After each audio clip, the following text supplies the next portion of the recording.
Big boss Malayalam season 6 ഇന്നത്തെ ലൈവിലേക്ക് വരുമ്പോൾ കുറച്ചധികം മാറ്റങ്ങൾ ഹൗസിൽ ഇങ്ങനെ കാണാനായിട്ട് സാധിക്കും. ക്യാമറ സ്ഥിരമായി ഫോക്കസ് ചെയ്യുന്ന ഏരിയകളിൽ നിന്നിട്ട് ഒന്നും മാറിയിട്ടുണ്ട്. സ്ഥിരമായി ഫോക്കസ് ചെയ്യുന്ന ഏരിയകളിൽ ഇരുന്ന ആളുകൾ ഒന്ന് മാറിയിട്ടുണ്ട്. ജാസ്മിൻ ആൻഡ് ഗബ്രി രാവിലെ തൊട്ടിരുന്ന് വിഷമം പറയുന്ന ആ ഒരു രീതികൾ ഒന്ന് മാറ്റിപ്പിടിച്ചിട്ടുണ്ട്. ഇന്നലെ ഉച്ച മുതൽ അവരെ കോർണർ ചെയ്യുന്നുണ്ടോ തങ്ങൾ എന്നുള്ളൊരു ഡൗട്ട് ഉള്ളതുകൊണ്ട് ആളുകൾ അവരെ കൂടുതൽ ചേർത്ത് നിർത്താനായിട്ട് ശ്രമിക്കുന്നുണ്ട്. കണ്ടസ്റ്റൻസിൻ്റെ നല്ല ഗുണങ്ങൾ ആളുകൾ കണ്ടെത്തിക്കോട്ടെ, അങ്ങനെ എന്തെങ്കിലും നല്ല ഗുണങ്ങൾ ഉണ്ട് എന്ന് മറ്റുള്ള ആളുകൾ പറയുന്നത് കേട്ടോട്ടെ എന്നൊക്കെ വിചാരിച്ചിട്ടായിരിക്കാം ഇന്ന് മോർണിംഗ് ആക്ടിവിറ്റി അങ്ങനെ കൊടുത്തത്. ഒരാൾക്ക് 5 കണ്ടസ്റ്റൻസിൻ്റെ നല്ല ഗുണങ്ങൾ പറയാം. ഈ നല്ല ഗുണങ്ങൾ പരസ്പരം വ്യത്യസ്തമായിരിക്കണം. അതാണ് ഇന്നത്തെ മോർണിംഗ് ആക്ടിവിറ്റി. അത് നമ്മളൊന്ന് പരിശോധിക്കേണ്ടതുണ്ട്. എന്തൊക്കെയാണ് ആളുകൾക്ക് മറ്റാളുകളെ കുറിച്ചിട്ടുള്ള കാഴ്ചപ്പാട്, എന്തൊക്കെയാണ് കോമൺ ആയിട്ട് ആളുകൾ മറ്റുള്ള ആളുകളിൽ കാണുന്ന നല്ല ഗുണങ്ങൾ എന്നിവയൊക്കെ നമുക്കൊന്ന് പരിശോധിക്കാം. അതിനു മുൻപ് തന്നെ അർജുൻ, ശ്രീതു അവരുടെ ആ ഒരു കോംബോയെ എങ്ങനെയെങ്കിലും പൊടി തട്ടി കൊണ്ടുവരാനായിട്ട് ഷോയുടെ ഭാഗത്തു നിന്ന് കഠിന പരിശ്രമം തുടങ്ങിയിട്ടുണ്ട്. ജബ്രി കോംബോ ആളുകൾക്ക് മടുത്തു തുടങ്ങി എന്നറിഞ്ഞതുകൊണ്ടായിരിക്കാം, പ്രേക്ഷകർ അത് ഇനി ആഗ്രഹിക്കുന്നില്ല എന്ന് വിചാരിച്ചിട്ടായിരിക്കാം അർജുൻ ശ്രീതു കോംബോനെ കാര്യമായി തന്നെ പൊക്കിക്കൊണ്ട് വരാനായിട്ട് ഏഷ്യാനെറ്റ് പരിശ്രമിക്കുന്നുണ്ട്. ഇന്നലെ ഒരു ചെറിയ ട്രോൾ വീഡിയോ ഒക്കെ ഭയങ്കര രസമായിട്ട് ക്രിയേറ്റ് ചെയ്ത് ഇടുകയുണ്ടായി. അധികം സപ്പോർട്ടൊന്നും ആ ഒരു വീഡിയോയ്ക്ക് കണ്ടില്ല. നിങ്ങൾ ജബ്രി കോംബോ കണ്ട് മടുത്ത ആളുകളാണ് എന്നുണ്ടെങ്കിൽ നല്ല സപ്പോർട്ട് കൊടുക്കുക കമൻറ്റ് ബോക്സിൽ. അപ്പോൾ കൂടുതൽ നേരം ക്യാമറ വേറെ എങ്ങോട്ടെങ്കിലുമൊക്കെ തിരിഞ്ഞോളും, അവരിലേക്ക് തിരിഞ്ഞോളും. നമുക്ക് ഒരു മാറ്റം അങ്ങനെയെങ്കിലും ഉണ്ടാവും എന്ന് വിചാരിക്കാം. കണ്ടസ്റ്റൻസ് തമ്മിലുള്ള ആ ഒരു റിലേഷൻഷിപ്പ് ഡൈനാമിക്സിലൊക്കെ കാര്യമായി തന്നെ മാറ്റങ്ങൾ വന്നിട്ടുണ്ട്. ടോപ്പ് ഗെയിമേഴ്സ് എന്ന് പറയുന്ന ആ ഒരു പരിഗണനയൊക്കെ പല ആളുകളും മാറി പല ആളുകൾക്ക് നൽകിയിട്ടുണ്ട്. ഇപ്പോൾ എല്ലാ ആൾക്കാരും ഒരു ഈവൻ ആയിട്ടാണ് ഗെയിമിനെ അപ്രോച്ച് ചെയ്യുന്നത്. നിലവിലത്തെ സാഹചര്യത്തിൽ എല്ലാ പ്ലേയേഴ്സും ഗെയിമിൽ കുറച്ച് ഡൗൺ ആയിട്ട് നിൽക്കുന്നതാണ് കാണുന്നത്. ഏതായാലും നമ്മുടെ മോർണിംഗ് ആക്ടിവിറ്റിയിലേക്ക് പോയി കഴിഞ്ഞാൽ ഞാൻ പെട്ടെന്ന് ഒന്ന് വായിച്ചു വിടാം. കുറേ ഉണ്ടായിരുന്നു. ശ്രീരേഖ ജാൻമണിയെ കുറിച്ചിട്ടാണ് പറയുന്നത്. സ്നേഹിച്ചാൽ എന്തും തിരികെ നൽകുന്ന ഒരു സ്വഭാവമാണ്. അൻസിബ നിലപാടിൽ ഉറച്ചു നിൽക്കും, അതും വ്യക്തതയോടെ, ക്ലാരിറ്റിയോടെ. അപ്സര വളരെയധികം ലീഡർഷിപ്പ് ക്വാളിറ്റി ഉള്ള ഒരു വ്യക്തിയാണ്. അപ്സരയുടെ കമാൻഡിങ് പവർ എന്ന് പറയുന്നത് ഒരു വലിയ ക്വാളിറ്റി തന്നെയാണ്. ആളുകളിലേക്ക് അത് കാര്യമായി തന്നെ എത്തുന്നുണ്ട്. ശ്രീതു പറയുന്ന കാര്യങ്ങൾ ധൈര്യത്തോടെ മുഖത്ത് നോക്കി പറയുന്ന ഒരാളാണ്. ഋഷി പ്രതികരിക്കുമ്പോൾ ഇവിടെ നിന്ന് പ്രതികരിക്കുന്ന ഒരു വ്യക്തിയാണ്. റസ്മിൻ ജാസ്മിനെ കുറിച്ചിട്ടാണ് പറയുന്നത്. അത്രയധികം അണ്ടർസ്റ്റാൻഡിങ് കേപ്പബിലിറ്റി ഉള്ള ഒരു ട്രൂ ഫ്രണ്ടാണ് ജാസ്മിൻ. അതേപോലെ തന്നെ നല്ലൊരു പാർട്ട്ണറാണ് ഏതൊരു കാര്യത്തിലും. ശ്രീധുവിനെ കുറിച്ചിട്ട് പറയുന്നത് വളരെ കെയറിങ് ആയിട്ടുള്ള ഒരു ഗുഡ് സോളാണ്. ഋഷിയെ കുറിച്ചിട്ട് പറയുന്നത് കാണിക്കാൻ വേണ്ടി ഒന്നും കാണിക്കുന്ന ഒരു വ്യക്തിയല്ല, വളരെ ജെന്യൂൻ ആയിട്ട് തന്നെയാണ് കാര്യങ്ങൾ അപ്രോച്ച് ചെയ്യുന്നത്. അഭിഷേക് എസിനെ കുറിച്ചിട്ട് പറയുന്നത് നമ്മൾ പുറമേ കാണുന്നത് പോലെയല്ല, ഉള്ളിൽ നല്ല ഒരു മനുഷ്യനുണ്ട്, അത്രയധികം നോളജ് ഉള്ള ഒരു മനുഷ്യനുണ്ട്. അതൊക്കെ പതുക്കെ പുറത്തേക്ക് വരുന്നുണ്ട്. പിന്നെ നോറയെ കുറിച്ചിട്ടാണ് പറയുന്നത്. ഒരു ഗുഡ് ഒബ്സർവറാണ്, കാര്യങ്ങളെ A to Z നോക്കി അനലൈസ് ചെയ്ത് അത് പ്രസൻറ്റ് ചെയ്യാനായിട്ട് നോറയ്ക്കറിയാം. ഋഷിയാണ് പിന്നീട് വരുന്നത്. ഋഷി നന്ദനെ കുറിച്ചിട്ടാണ് പറയുന്നത്. വളരെ ജെന്യൂൻ ആയിട്ടുള്ള പാവമായിട്ടുള്ള ഒരു വ്യക്തിയാണ്. അഭിഷേക് എസ് എല്ലാം ആത്മാർത്ഥമായി ചെയ്യുന്ന എല്ലാ ജോലികളും ചെയ്യുന്ന ഒരു വ്യക്തിയാണ്. സിബിൻ എവിടെ എന്ത് പറയണമെന്നുള്ളത് പുള്ളിക്കറിയാം, എവിടെ എന്ത് കത്തിക്കണമെന്നുള്ളത് പുള്ളിക്കറിയാം. അതേപോലെ പുള്ളിക്ക് നല്ലൊരു കൺട്രോളിങ് കേപ്പബിലിറ്റി ഉണ്ട്. പിന്നീട് ജിൻഡോയെ കുറിച്ചിട്ടാണ് പറയുന്നത്. ഇന്നസെൻസ് എന്നുള്ളതാണ് അദ്ദേഹത്തിൻ്റെ ഏറ്റവും വലിയ ക്വാളിറ്റി. സിബിൻ ജിൻഡോയെ കുറിച്ചിട്ടാണ് പറയുന്നത്. ബുദ്ധി രാക്ഷസനാണ്, ഇവിടെയുള്ള എല്ലാ ആളുകളെക്കാളിലും നല്ല രീതിയിൽ സ്മാർട്ടായിട്ട് ഗെയിം കളിക്കുന്ന ഒരാളാണ്. അഭിഷേക് എസ് വളരെ ജെന്യൂനിറ്റി ഉള്ള ഒരാളാണ്. ജാസ്മിൻ എല്ലാ ആളുകളെയും സംസാരിച്ച് വീഴ്ത്താൻ കഴിവുള്ള ഒരാളാണ്. കൂടുതലായി പറയുന്നത് സംസാരിച്ച് ബലിപ്പിക്കാനുള്ള ഒരു കഴിവിനെ കുറിച്ചിട്ടാണ്. ശ്രീധു ഒരു പ്യുവർ സോളാണ്. പൂജ വളരെ ക്ലിയർ ആയിട്ട് സ്റ്റേറ്റ്മെൻറ്റുകൾ പറയുന്ന ഒരാളാണ്. എല്ലാ കാര്യത്തിലും വ്യക്തതയുണ്ട്, നല്ല കമ്മ്യൂണിക്കേഷനാണ്. ശരണ്യ അപ്സരയെ കുറിച്ചിട്ട് പറയുന്നു. നല്ല ലീഡർഷിപ്പ് ക്വാളിറ്റി ഉള്ള ഒരു വ്യക്തിയാണ്. മുഖത്ത് നോക്കി നൈസായിട്ട് എല്ലാ കാര്യങ്ങളും പറയും. ശ്രീധു ഒരു പ്യുവർ സോളാണ്.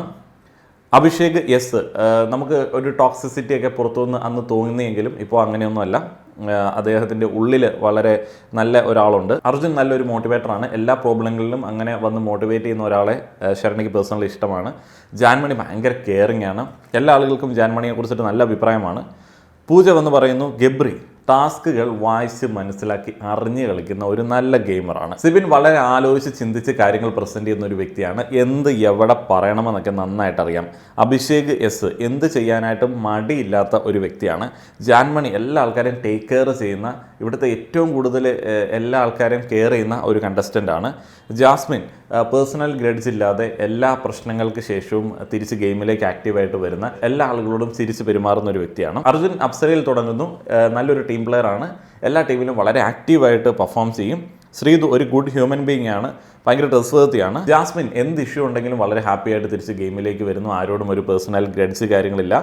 ഋഷി നല്ലൊരു ഫ്രണ്ടാണ്. നോറയുടെ കാര്യത്തിൽ ഏതൊരു ഇഷ്യൂ ആണെങ്കിലും ഫസ്റ്റ് മുതൽ തന്നെ അതിനെക്കുറിച്ച് ഡേറ്റ് ടു സെഡ് ഒബ്സർവ് ചെയ്ത് അനലൈസ് ചെയ്ത് ഓർത്ത് വെക്കുന്ന ഒരു വ്യക്തിയാണ്. സായി ഗബ്രിയാണ് പറയുന്നത് എന്ത് ഇഷ്യൂ വന്നാലും തിരിച്ച് ഗെയിമിലേക്ക് പെട്ടെന്ന് ആക്റ്റീവ് ആവുന്ന ഒരാളാണ് ഗബ്രി. അതേപോലെ തന്നെ എല്ലാ ടാസ്കുകളും നോക്കി മനസ്സിലാക്കി ഗെയിം കളിക്കുന്ന ഒരു വ്യക്തിയാണ്. ഋഷിക്ക് ഭയങ്കരമായിട്ടുള്ള കമ്മിറ്റ്മെൻറ്റ് ഉണ്ട് എല്ലാ കാര്യങ്ങളിലും, അത് അറ്റ് ദ പീക്കാണ്. എക്സ്ട്രാ ഓർഡിനറി എന്നുള്ളൊരു വാക്കാണോ എക്സ്ട്രീം എന്ന് പറയുന്ന ഒരു വാക്കാണ് യൂസ് ചെയ്യുന്നത്. നോറ ഒരു സാധനത്തിൽ പിടിച്ചു കഴിഞ്ഞാൽ അത് വിടില്ല, അത് പണ്ട് മുതൽ തന്നെ ഉള്ളത് പിടിച്ച് ഓർത്ത് വയ്ക്കും. ആ ഒരു ക്വാളിറ്റി നമ്മളെല്ലാവരും നോക്കി പഠിക്കേണ്ടതാണ്. അങ്ങനെയാണ് ഈ ഗെയിം കളിക്കേണ്ടത്. എല്ലാ കാര്യങ്ങളും ഉള്ളിലേക്ക് എടുത്ത് അതിങ്ങനെ മനസ്സിൽ സൂക്ഷിച്ച് വെച്ചിട്ട് വേണം ഗെയിം കളിക്കാൻ. ഇതിനകത്ത് 2 ടോണുണ്ട്, ഒന്ന് പോസിറ്റീവും ഉണ്ട്, പിന്നെ ഒരു ചെറിയ കൊട്ടുമുണ്ട്. പിന്നെ നന്ദനെക്കുറിച്ചിട്ടാണ് പറയുന്നത്, ഒരു മടിയുമില്ലാതെ എന്തും ചെയ്യുന്ന ഒരാളാണ്. ഇപ്പോൾ ഒരു പാട്ട് പാടാനോ ഡാൻസ് കളിക്കാനോ ഒക്കെ പറഞ്ഞാലും നന്ദന ഒറ്റയടിക്ക് പോയി ചെയ്യും. അപ്സര എല്ലാ കാര്യങ്ങളും ചിരിച്ചുകൊണ്ട് പ്രസൻറ്റ് ചെയ്യുന്ന ഒരു വ്യക്തിയാണ്. ഒരു ക്രിറ്റിസിസം ആണെങ്കിലും ഒരു ദേഷ്യപ്രകടനമാണെങ്കിലും ചിരിച്ചുകൊണ്ട് പെരുമാറുന്നത് കൊണ്ട്, ചിരിച്ചുകൊണ്ട് അത് പറയുന്നത് കൊണ്ട് ആളുകൾ അത്രയധികം ഒഫൻഡഡ് ആവില്ല. അതൊരു നല്ല ക്വാളിറ്റിയാണ്. ശ്രീതു വരുന്നു, അപ്സരയാണ് പറയുന്നത് നല്ലൊരു ക്യാപ്റ്റനാണ്, ബെസ്റ്റ് ക്യാപ്റ്റൻ എന്ന് പറയുന്ന പട്ടം കിട്ടിയ ആളാണ്. അദ്ദേഹം ഇപ്പോഴും അങ്ങനെ തന്നെയാണ്. ഏതൊരു ചെറിയ ടീമിലും അദ്ദേഹം ഒരു നല്ല ക്യാപ്റ്റൻ തന്നെയാണ്. ജാസ്മിൻ സംസാരിക്കാനുള്ള ഒരു വലിയ കഴിവിന് ഉടമയാണ്, ഭയങ്കര ബ്യൂട്ടിഫുൾ ആയിട്ട് സംസാരിക്കും. അർജുൻ ഭയങ്കര പേഷ്യൻസ് ഉള്ള കാമായിട്ടുള്ള ഒരു ഇൻഡിവിജ്വലാണ്. സിബിൻ ഭയങ്കര ക്രിയേറ്റീവായിട്ടുള്ള, എല്ലാത്തിലും ഒരു ക്രിയേറ്റിവിറ്റി ഇടുന്ന ഒരാളാണ്. അദ്ദേഹം ഓൺ സ്പോട്ടിൽ തന്നെ എല്ലാ കാര്യങ്ങളെയും അത്ര രസമായിട്ട് കൈകാര്യം ചെയ്യുന്നത് ഒരു കഴിവാണ്. അൻസിബ വരുന്നു, അൻസിബ നോറയിലാണ് തുടങ്ങുന്നത്. നോറ പെർഫെക്ഷനിസ്റ്റ് ആണ്, എല്ലാ കാര്യങ്ങളും വളരെ സൂക്ഷ്മമായി നോക്കി കണ്ട് ചെയ്യുന്ന ഒരു വ്യക്തിയാണ്. നന്ദനം വളരെയധികം ഇന്നസെൻ്റ് ആണ്, എന്തും എവിടെയും വിളിച്ചു പറയാനുള്ള ഒരു കഴിവ് ആ ഒരു ഇന്നസെൻസ് കൊണ്ടാണ് ഉണ്ടാവുന്നത്. ശ്രീരേഖ എക്സ്ട്രാ കരിക്കുലർ ആക്ടിവിറ്റീസിലൊക്കെ ഭയങ്കര മുന്നിലാണ്. അതേപോലെ തന്നെ എല്ലാ കാര്യങ്ങളിലും ശ്രീരേഖയുടേതായിട്ടുള്ളൊരു ടച്ചുണ്ട്. ജാൻമണി സ്നേഹിക്കാനും സ്നേഹിക്കപ്പെടാനും വല്ലാതെ ആഗ്രഹിക്കുന്നൊരു വ്യക്തിയാണ്. അതിനുവേണ്ടി എന്ത് ചെയ്യാനും ജാൻമണിക്ക് മടിയില്ല. സിബിന് നല്ലൊരു ലീഡർഷിപ്പ് ക്വാളിറ്റി ഉണ്ട്. മിനിമം ടൈമിൽ നല്ല ഔട്ട്പുട്ട് അദ്ദേഹം ഉണ്ടാക്കുന്നു. നന്ദനയാണ് പിന്നീട് വരുന്നത്. ശരണ്യയിൽ തുടങ്ങുന്നു. ശരണ്യ ഒരു സിനിമാ നടിയാണ് അല്ലെങ്കിൽ സീരിയൽ നടിയാണെന്നൊക്കെ വിചാരിച്ചാണ് വന്നത്. ജാടയൊക്കെ വിചാരിച്ചിരുന്നു. എന്നാൽ വളരെ സിമ്പിളായിട്ടുള്ള ഡൗൺ ടു എർത്ത് ആയിട്ടുള്ള ഒരു വ്യക്തിയാണ്. സായി ആണെന്നുണ്ടെങ്കിൽ കരയാത്ത വളരെയധികം സ്ട്രോങ് ആയിട്ടുള്ള ഒരു വ്യക്തിയാണ്. അൻസിബ ചില കാര്യങ്ങളിലൊക്കെ നന്ദനയ്ക്ക് ഉപദേശങ്ങൾ കൊടുക്കാറുണ്ട്. നല്ല വ്യക്തിത്വത്തിന് ഉടമയാണ്. നോറ മുഖത്ത് നോക്കി എന്ത് കാര്യവും പറയും. സിബിൻ ഭയങ്കര ക്രിയേറ്റിവിറ്റിയാണ്, എല്ലാ കാര്യങ്ങളിലും ക്രിയേറ്റിവിറ്റി ഉണ്ട്. പിന്നീട് ജാസ്മിനാണ് വരുന്നത്. അപ്സരയിലാണ് തുടങ്ങുന്നത്. നല്ലൊരു ലിസണറാണ് അപ്സര. അതേപോലെ തന്നെ നല്ല വേ ഓഫ് ടോക്കിംഗ് ആണ്, ചിരിച്ചുകൊണ്ട് സംസാരിക്കും. പിന്നെ റസ്മിനെ കുറിച്ചിട്ട് പറയുന്നുണ്ട്, ഒരു നല്ല ഫ്രണ്ടാണ്. എന്തെങ്കിലും നമ്മൾ പറഞ്ഞു കഴിഞ്ഞാൽ അത് മറ്റൊരാളുമായിട്ട് പങ്കുവയ്ക്കില്ല. സീക്രട്സ് ഒക്കെ കീപ്പ് ചെയ്യുന്നതിൽ റസ്മിനെ കഴിഞ്ഞിട്ടേ ആളുകളുള്ളൂ. അർജുൻ ഭയങ്കര ഹ്യൂമർ സെൻസ് ഉള്ള ഒരു വ്യക്തിയാണ്. നോറ മുഖത്ത് നോക്കി എന്തും പറയുന്ന സ്വഭാവക്കാരിയാണ്. തുടക്കം മുതലുള്ള എല്ലാ കാര്യങ്ങളും ഓർത്തിരുന്ന് ഗെയിം കളിക്കാൻ നോറയ്ക്ക് പറ്റാറുണ്ട്. പിന്നെ ഗബ്രി സ്നേഹിച്ചു കഴിഞ്ഞാൽ എത്ര ആത്മാർത്ഥമായിട്ട് സ്നേഹിക്കുന്ന ഒരു വ്യക്തി വേറെ ഇല്ല എന്നുള്ളതാണ് പറയുന്നത്. പിന്നീട് അഭിഷേക് കെ ആണ് വരുന്നത്. അദ്ദേഹം നോറയെ കുറിച്ചിട്ടാണ് പറയുന്നത്. മുഖത്ത് നോക്കി എന്തും പറയും. അതേപോലെ അൻസിബ വളരെ കാമായിട്ട് പേഷ്യൻസ് ആയിട്ട് കാര്യങ്ങൾ അപ്രോച്ച് ചെയ്യുന്ന ഒരു വ്യക്തിയാണ്. നന്ദനയിൽ ഫ്രാങ്ക്നെസ് എന്ന് പറയുന്ന ഒരു വേർഡാണ് യൂസ് ചെയ്യുന്നത്. ശ്രീതു ഭയങ്കര ലവബിൾ ആണ്, പ്യുവർ സോളാണ്. ജാസ്മിൻ ഭയങ്കര ഫണ്ണാണ്. എല്ലാ ആളുകളിലേക്കും ആ ഒരു ഫൺ എത്തിക്കഴിഞ്ഞാൽ നന്നായിരിക്കും എന്നുള്ളതും അബി പറയുന്നു. നോറ അദ്ദേഹത്തെ കുറിച്ചിട്ട് ഒരു ഇൻട്രൊഡക്ഷൻ കൊടുത്തിട്ടാണ് തുടങ്ങുന്നത്. കേരളത്തിന് പുറത്തുള്ള പല ലാംഗ്വേജുകളും തനിക്കറിയാം. അവിടെയൊക്കെ ചെല്ലുമ്പോൾ ദൃശ്യം മൂവി എല്ലാ ആളുകൾക്കും അറിയാം.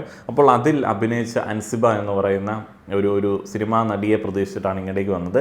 എന്നാൽ അൻസിബ വളരെയധികം ഡൗൺ ടു എർത്ത് ആയിട്ടുള്ള ഒരു വ്യക്തിയാണ്. നന്ദന ഭയങ്കര കോൺഫിഡൻ്റ് ആയിട്ട് എല്ലാ കാര്യങ്ങളെയും മുഖത്ത് നോക്കി പറയുന്ന ഒരു വ്യക്തിയാണ്. റസ്മിൻ ഒരു ഗുഡ് ലിസണറാണ്. അതേപോലെ തന്നെ സീക്രട്സുകളൊക്കെ സൂക്ഷിക്കുന്ന ഒരു വ്യക്തിയാണ്. അഭിഷേക് എസിനെ കുറിച്ചിട്ടും നല്ലൊരു ക്വാളിറ്റി പറയുന്നുണ്ട്. എന്തെങ്കിലും ഇഷ്യൂവുമായി ബന്ധപ്പെട്ടുള്ള സ്റ്റാൻഡുകളെ കുറിച്ചിട്ടാണ് പറയുന്നത് എന്ന് തോന്നുന്നു. സായി എല്ലാ കാര്യങ്ങളും വളരെ കൂളായിട്ട് എടുക്കുന്ന ഒരു വ്യക്തിയാണ്. ഇന്നലെ മറ്റേ തുപ്പിയ കേസൊക്കെ അത് അത്ര കേസേ ഉള്ളൂ എന്നൊക്കെ പറഞ്ഞ് നോറ ഉപദേശിച്ചത് നോറ ഇവിടെ എടുത്ത് പറയുന്നുണ്ട്. അഭിഷേക് എസ് ഋഷിയാണ് പറയുന്നത്. അദ്ദേഹം ഉള്ളുകൊണ്ട് എല്ലാ കാര്യങ്ങളെയും എടുക്കുന്ന ഒരു വ്യക്തിയാണ്. പൂജ പൊളിറ്റിക്കൽ കറക്റ്റ്നെസ് സ്ഥിരമായിട്ട് പറയുന്ന ഒരു വ്യക്തിയാണ്, തന്നെ തിരുത്താൻ വരാറുണ്ട്. ശരണ്യ ഒരു ഗുഡ് ഫ്രണ്ടാണ്. അതേപോലെ തന്നെ ബ്രദറിനെ പോലെ തന്നെ കൈകാര്യം ചെയ്യുന്നു. അതേപോലെ ശരണ്യയുടെ പെങ്ങൾക്ക് വേണ്ടി വിവാഹം ആലോചിച്ചിരുന്ന കാര്യവും അവിടെ പറഞ്ഞു. ജാൻമണി വളരെ ട്രൂത്ത്ഫുൾ ആൻഡ് കെയറിങ് ആയിട്ടുള്ള ഒരു വ്യക്തിയാണ്. ശ്രീരേഖ നല്ലൊരു ഒബ്സർവറാണ്. അതേപോലെ തന്നെ ആളുകളെ ഒബ്സർവ് ചെയ്ത് അത് ഇമിറ്റേറ്റ് ചെയ്ത് കാണിക്കാറുണ്ട്. ജാൻമണി ജിൻഡോയാണ് പറയുന്നത്. ആദ്യം തന്നെ ഭയങ്കര ജെനുവിനാണ്, ഭയങ്കര ക്ലോസ്നെസ് ഫീൽ ചെയ്യുന്ന ഒരു വ്യക്തിയാണ്. ജാസ്മിൻ എത്ര ഹേർട്ടായാലും അതെല്ലാം മറന്ന് തിരിച്ചു വന്ന് സംസാരിക്കുന്ന നല്ലൊരു സോളാണ് എന്ന് പറയുന്നു. അഭിഷേക് എസ് ഉള്ളിൽ ഇന്നസെൻ്റ് ആണ്. അതേപോലെ തന്നെ ശ്രീരേഖയെക്കുറിച്ചിട്ട് പറയുന്നത് സ്നേഹമുള്ള ഒരു വ്യക്തിയാണ്, തെറ്റ് ചൂണ്ടിക്കാണിക്കും. അപ്സര പൂജയെക്കുറിച്ചിട്ടാണ് ആദ്യം തന്നെ പറയുന്നത്. ഇവിടെ ഒട്ടും ഈഗോ ഇല്ലാത്ത ഒരു വ്യക്തിയാണ് പൂജ. ഗബ്രി എല്ലാ കാര്യത്തിനും സപ്പോർട്ട് നൽകണം എന്ന് തോന്നിക്കഴിഞ്ഞാൽ എവിടെയും സപ്പോർട്ട് തരും, നല്ലൊരു ഫ്രണ്ടാണ്. ജാൻമണി ഭയങ്കര ഹെൽപ്പിംഗ് മെൻറ്റാലിറ്റി ഉള്ള ഒരു വ്യക്തിയാണ്. അർജുൻ എല്ലാ കാര്യത്തിലും നല്ല കെയർ ചെയ്യുന്ന ഒരു വ്യക്തിയാണ്. ശരണ്യ ഭയങ്കര പ്യുവറായിട്ട് സ്നേഹിക്കുന്ന ഒരു വ്യക്തിയാണ്, പ്യുവർ ലവ്. പിണക്കമൊക്കെ മാറ്റി പെട്ടെന്ന് തന്നെ എന്തെങ്കിലും പ്രശ്നം ഉണ്ടായിക്കഴിഞ്ഞാൽ ഫ്രണ്ട്ഷിപ്പിലേക്ക് തിരിച്ചു വരും. ഗബ്രി പറയുന്നു സായി ഭയങ്കര എൻഗേജിങ് ആണ്, ഈസി ഗോയിങ് ആണ്, വിവേചന ബുദ്ധിയുണ്ട്. റസ്മിൻ ഒരു ഗുഡ് ലിസണറാണ്, അതേപോലെ തന്നെ രഹസ്യങ്ങളൊക്കെ ഉള്ളിൽ സൂക്ഷിച്ചു വെക്കാനായിട്ട് മനസാക്ഷി സൂക്ഷിപ്പുകാരിയായിട്ട് നിലകൊള്ളാനായിട്ട് പറ്റും. പൂജ ഭയങ്കര എംപത്തറ്റിക് ആണ്. അപ്സര ഫൺ ആൻഡ് ക്രിയേറ്റീവ് ആണ്, എല്ലാ കാര്യത്തിനെയും ഫണ്ണായിട്ട് കൈകാര്യം ചെയ്യും, അതേപോലെ തന്നെ പെർഫെക്റ്റ് ആയിട്ട് ഓരോ കാര്യങ്ങൾ ചെയ്യും. ജാസ്മിൻ ഭയങ്കരമായിട്ട് കെയർ ചെയ്യുന്ന ഒരു വ്യക്തിയാണ്. ജിൻഡോ പറയുന്നു എല്ലാ ആൾക്കാർക്കും നല്ല ഗുണങ്ങളുണ്ട്, ഞാൻ എല്ലാ ആളുകളുടെയും നല്ല ഗുണങ്ങൾ നോക്കിക്കാണുന്ന ഒരു വ്യക്തിയാണ്, എല്ലാ ആളുകളും ഇഷ്ടമാണ്. ആദ്യം തന്നെ ജാൻമണിയെ പറയുന്നു. ജാൻമണി ഇപ്പം ഏതൊരു കാര്യത്തിനും, ഇപ്പോൾ ഒരു മേക്കപ്പിൻ്റെ കാര്യമൊക്കെ ആർക്കെങ്കിലും വേണമെന്നുണ്ടെങ്കിൽ ഓടി ജാൻമണിയുടെ അടുത്തല്ലേ ചെല്ലുന്നത്. അപ്പോൾ ജാൻമണി, അതേപോലെ സിബിൻ ഇപ്പോൾ കൊറിയോഗ്രാഫി പോലുള്ള കാര്യങ്ങൾ, ക്രിയേറ്റീവായിട്ടുള്ള എന്തെങ്കിലും ഇൻപുട്ടുകൾ വേണമെന്നുണ്ടെങ്കിൽ എല്ലാവരും സിബിൻ്റെ അടുത്തേക്കല്ലേ ചെല്ലുന്നത്. അപ്പോൾ സിബിൻ. അപ്സര നല്ലൊരു ടീച്ചറാണ്, ഭയങ്കര കെയറിങ് ആണ്. ഇപ്പം ഡാൻസിൻ്റെ ലോകത്തിലേക്ക്, നൃത്തത്തിൻ്റെ ലോകത്തിലേക്ക് ജിൻഡോനെ കൊണ്ടുവന്നത് അപ്സരയാണ് എന്ന് പറയുന്നു. അന്ന് ബിഗ് ബോസ് അഭിനന്ദിക്കുകയൊക്കെ ചെയ്തല്ലോ. അതിനുശേഷം പറയുന്നത് ശ്രീരേഖയാണ്. ഓപ്പണായിട്ട് മനസ്സ് തുറന്ന് ഒരാളോട് സംസാരിച്ചിട്ടുണ്ട് എന്നുണ്ടെങ്കിൽ അത് തുടക്കത്തിൽ ശ്രീരേഖയോടാണ്. ജാസ്മിൻ ഏത് വഴക്കുണ്ടാക്കിയാലും അടുത്ത ദിവസം തന്നെ വന്ന് എന്താണ് കാക്ക എന്നൊക്കെ പറഞ്ഞ് സെറ്റാവുന്ന ഒരു വ്യക്തിയാണ്. അതൊരു നല്ല ക്വാളിറ്റി ആയിട്ട് ജിൻഡോ പറയുന്നുണ്ട്. ഇതൊക്കെയാണ് മോർണിംഗ് ആക്ടിവിറ്റിയിൽ നമ്മൾ കേട്ട കാര്യങ്ങൾ. ഇതിൽ നിന്ന് മനസ്സിലാവുന്ന ഒരു കാര്യമുണ്ട്, ആളുകൾ തമ്മിലുള്ള ആ ഒരു റിലേഷൻഷിപ്പിൻ്റെ ചില ഡൈനാമിക്സ് ഒക്കെ മൊത്തത്തിലൊന്ന് മാറുന്നുണ്ട്. അപ്പോൾ അതിനകത്ത് പല ആളുകളും പല ടീമിലേക്കൊക്കെ ആയിട്ടുണ്ട്, അനിവാര്യമായിട്ടുള്ളൊരു മാറ്റമായിരുന്നു. അതേപോലെ തന്നെ ആളുകൾ മടി കൂടാതെ അങ്ങോട്ടും ഇങ്ങോട്ടും വിമർശനങ്ങൾ പറയാനായിട്ട് തുടങ്ങിയിട്ടുണ്ട്. ഇപ്പോൾ ശ്രീതുമൊക്കെ നല്ല രീതിയിൽ സംസാരിക്കാൻ തുടങ്ങിയിട്ടുണ്ട്. ഇന്നലെ സിബിനെയൊക്കെ രാത്രി ചോദ്യം ചെയ്യുന്നത് നമ്മൾ കണ്ടതാണ്, ചില ബൗണ്ടറീസിൻ്റെയൊക്കെ കാര്യം പറഞ്ഞിട്ട്. അതിൻ്റെ കൂടുതൽ കാര്യങ്ങളിലേക്ക് ഞാൻ നോക്കിയില്ല. അതേപോലെ തന്നെ നോറ ശ്രീധുവിനോടൊക്കെ സിബിൻ പെരുമാറിയ ചില രീതികളൊക്കെ അവർ ഒരു പ്രശ്നമായിട്ട് പറഞ്ഞിട്ടുണ്ട്. എന്നാലും അതൊന്നും ഉള്ളിൽ വയ്ക്കാതെ രാവിലെ എല്ലാവരും തിരിച്ച് ഗെയിമിലേക്ക് ആക്റ്റീവായിട്ടുണ്ട്. ഒരു പ്ലാനുണ്ട്. ഇപ്പോൾ തന്നെ പവർ ടീമിൻ്റെ മീറ്റിംഗ് ഉടനെ ഉണ്ട്. നേരത്തെ അസംബ്ലി ആയിരുന്നല്ലോ, അതെല്ലാം മാറ്റി ഒരു മീറ്റിങ്ങിലേക്ക് വന്നിട്ടുണ്ട്. സായി കുറച്ചും കൂടെ ഗെയിമിലേക്ക് പ്ലാൻ ചെയ്ത് തിരിച്ചു വരുന്ന കാഴ്ചയാണ് കാണാനായിട്ട് സാധിക്കുന്നത്. പിന്നെ ഇപ്പോൾ ജാസ്മിൻ ആൻഡ് ഗബ്രി ക്ലാരിറ്റി എല്ലാ ആളുകൾക്കും കിട്ടി, അല്ലെങ്കിൽ ഇതിൽ കൂടുതലൊരു ക്ലാരിറ്റി ഇനി കൊടുക്കേണ്ടതില്ല എന്നുള്ളൊരു തീരുമാനത്തിലേക്ക് എത്തിയിട്ടുണ്ട്. അതൊരു നല്ല കാര്യമാണ്. പുറത്തെ ചില കാര്യങ്ങളെക്കുറിച്ചിട്ട് ആളുകൾ മെസ്സേജ് അയക്കുന്നുണ്ട്. അതിൽ ഇപ്പോൾ നമുക്ക് എന്തോ അഭിപ്രായങ്ങൾ പറയാനാണ്, എന്നാലും ഞാൻ ട്രൈ ചെയ്യാം. ഞാനത് ഫുള്ള് വായിച്ച് നോക്കിയിട്ട് ഇലയ്ക്ക് മുള്ളിലും കേടില്ലാതെ എന്തെങ്കിലും പ്രസൻറ്റ് ചെയ്യാൻ പറ്റുമോ എന്നുള്ളത് നോക്കാം. പല ആളുകൾക്കും വലിയ സംശയമാണ്, അത് എങ്ങനെയാണ്, അത് ഭയങ്കര സംഭവമാണ്, അത് മോശമാണ്, അത് ഭയങ്കര വലിയ ചതിയാണ് എന്നൊക്കെ ഇങ്ങനെ പറയും. സ്വാഭാവികമാണ്. അത് എങ്ങനെ ഡീൽ ചെയ്യാമെന്നുള്ളത് എല്ലാ ആൾക്കാരും പഠിച്ചിരിക്കേണ്ട ഒരു സംഗതി തന്നെയാണ്. കാരണം ആർക്കും എപ്പോൾ വേണമെങ്കിലും വരാം. അതിനകത്ത് നമുക്കത് തടയാനായിട്ട് പ്രത്യേകിച്ച് പെർമനൻറ്റ് സൊല്യൂഷനൊന്നുമില്ല. മനസ്സിൻ്റെ വിചാരങ്ങളാണ്. ഒരിക്കലും മറ്റൊരാളുടെ മനസ്സിൻ്റെ ഏതെങ്കിലും ഒരു കാര്യത്തിൽ നമുക്കൊരു രേഖ എഴുതി വെച്ച് ബ്ലോക്ക് ചെയ്യാനായിട്ട് പറ്റില്ല, അല്ലെങ്കിൽ നമ്മൾ അതിലേക്ക് കടന്നു കയറേണ്ടി വരും. അപ്പോൾ അത് എല്ലാ ആളുകൾക്കും പറ്റുന്നൊരു കാര്യമല്ല. അപ്പോൾ അതിനെക്കുറിച്ചിട്ട് പിന്നീട് ഒരു അവസരത്തിൽ പറയാമെന്ന് വിചാരിക്കുന്നു. നന്ദി.